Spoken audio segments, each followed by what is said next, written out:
Well, it's time for a visit to the Sunshine State. Now, while Florida is true to its nickname a good deal of the time, it's certainly not the rain-free state. And that's one reason why Gina and Dave Betters are eager to get started on their project.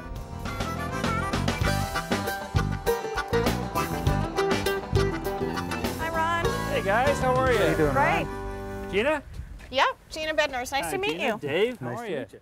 So, you've got a garage door here. Yes, Yes, we do. sir. It's just a Need lot a way of to work to open get it. it up and down. Oh, that's the problem, huh? Okay, so tell me what's happening.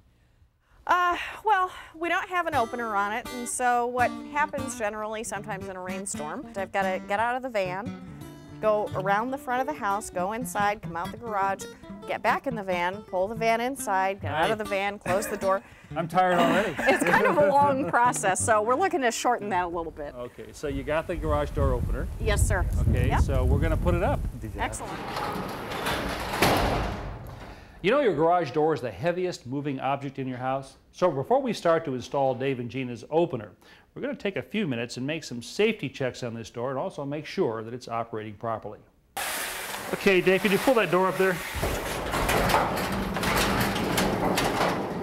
One of the first things I notice is that Dave and Gina's garage door, like many, has steel wheels. I suggest replacing them with new Teflon wheels, which will run smoother and quieter. Especially important on a metal door like theirs. To make the changeover, we bend the track open temporarily and slip out each wheel.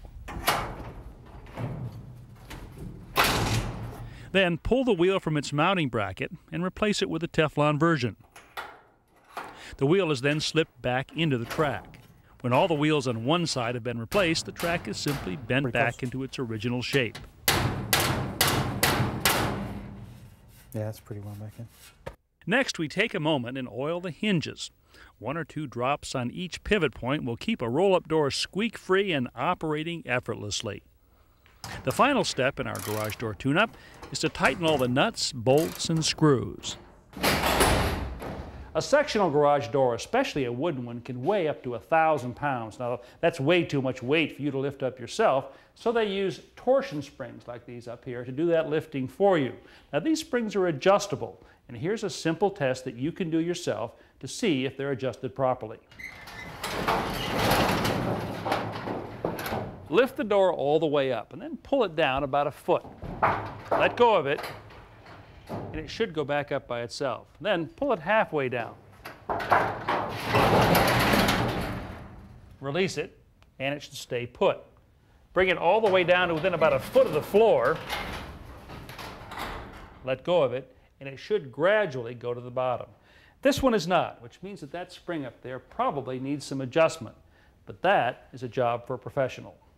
Gary Spivey installs and adjusts garage doors for a living. He makes 2 important points. 1, torsion springs need to be correctly adjusted.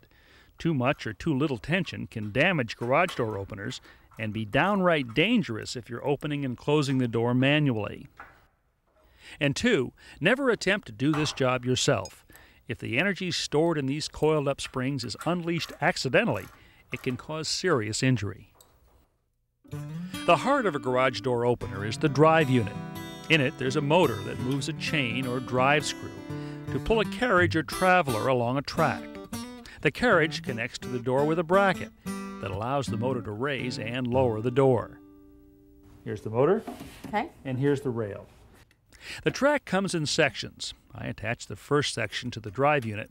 Gina and Dave connect the remaining sections together. This carriage, which Gina is slipping into the track, will move back and forth when the motor is operated. Next, Dave attaches a bracket to the end of the track, which we are about to mount to the beam or header above the garage door. Okay, Gina, let's come on up on the ladder now. Okay, all the way up. Let me put this in now. Okay. Okay, just let me have... Once the bracket end of the track is attached, we raise the door and lay the track and motor assembly on top, where it will rest until we get ready to mount the drive unit. The motor's heavy, so it must be attached directly to a ceiling joist. The joists in this garage ceiling are covered with drywall, so we'll use a stud finder to locate them. Next, we attach a piece of perforated angle iron using lag screws. Next, we attach 2 short vertical pieces of angle iron to the drive unit. All right, now we're going to push this up. Okay. And then we're going to run some bolts through here. Yeah, that's good. Come down just a touch.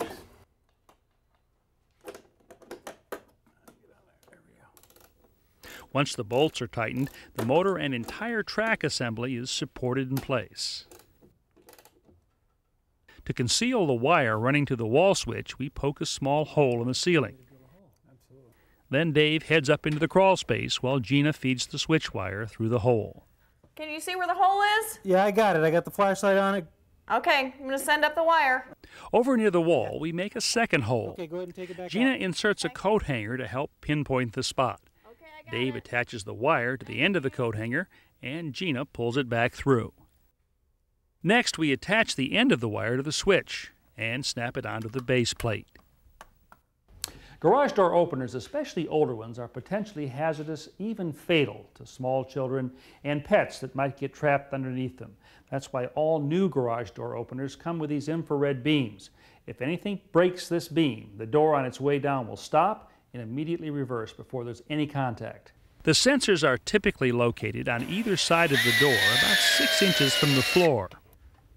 A wire is run from the sensors back to the motor. Now it's time to connect the garage door to the door opener. The best way to do this, especially on a metal door, is to first install a heavy-duty reinforcing bracket like this one. Finally, we attach one of these L-shaped arms to the reinforcing bracket and a second to the door opener. Overlap the 2 arms, insert pins into the pre-drilled holes, and we're ready to put our work to the test. Wow, lunar eclipse. I know. We're Right. very excited. Are you excited? Oh, yeah. You got the remote controls? We both have one. And, Okay, who's going to do it? Gina's going to Me. do the honor. Are you ready? I'm ready. Okay, let's do it. Yay! Right. This is great. All right, Thank guys. you so much. And so quiet, too, huh? Oh, I It's love amazing. it. Great Awesome. job. That is Great job. This is amazing. And we did do it ourselves. I don't have to run through the rain anymore. Think of the steps this is going to save you. Oh, this is the greatest. Thank you It was so fun much. working together. Yes, Thank it was you. great. Thank Thanks you. for coming out.